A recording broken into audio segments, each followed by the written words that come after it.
అలాగే పటేల్ లేకుంటే మేము భారత్లో ఉండేవాళ్ళమే కాదు. ది గ్రేట్ సర్దార్ వల్లభాయ్ పటేల్ ఉక్కు మనిషి, ఆయన కానీ లేకపోతే మనందరం ఇంత ప్రశాంతంగా భారత్లో ఉండేవాళ్ళమే కాదంట. ఎందుకంటే ఎవరికీ తల వంచని నవాబు, హైదరాబాద్ నవాబు పటేల్ గారు రాగానే ఎయిర్పోర్ట్కి వెళ్ళి సాదరంగా ఆహ్వానించి తల వంచిన ఫోటోలు మీరు కోకొల్లలో చూడొచ్చు ఆన్లైన్లో చూస్తే. ఇక్కడ ఒక్కసారి ఆయన వ్యాఖ్యలు కూడా చూద్దాం. వందే మాతర గేయాన్ని ఆయుధంగా మలుచుకొని నాడు హైదరాబాద్ విముక్తి పోరాటం జరిగిన వారిపై నిజాం నవాబు దాడులు చేయించి బలవంతంగా మతం మార్పించారని భాజపా ఎంపీ లక్ష్మణ్ ఆరోపించారు. కానీ ఇప్పటికీ కొంతమంది తెలంగాణలో కూడా కొంతమంది నవాబు అన్నీ కట్టించాడు, నవాబు అన్ని చేశాడు, ఇన్ని చేశాడు అంటే ప్రాంతీయ అభిమానం ఉండొచ్చు, దాన్ని నవాబుని పాజిటివ్గా కూడా చెప్పే ప్రయత్నం చేశారు వాళ్ళ రాజకీయ స్వార్థం కోసం.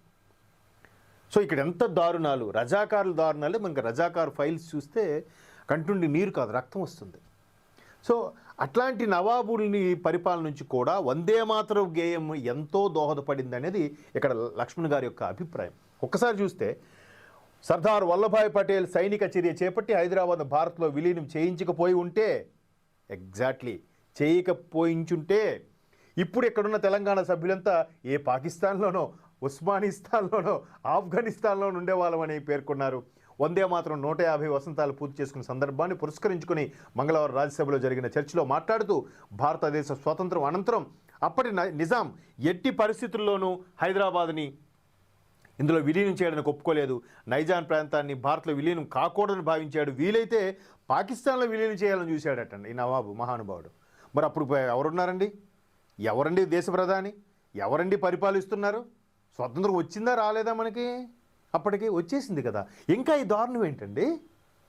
చూడండి, అంటే ఎంతగా చరిత్రను వక్రీకరించారు, ఎంతగా పాఠ్యపుస్తకాలను మార్చేశారు, ఎంతగా లేనిది ఉన్నట్టుగా చూపించారు. అదే చంద్రమండలం మీద కాలు పెట్టినట్టుగా. అమెరికాలో ఫస్ట్ చంద్రమండలం మేమే వెళ్ళామని ఏదైతే అభూత కల్పనలో కల్పించేసి యావత్ ప్రపంచాన్ని కూడా మభ్యపెట్టారో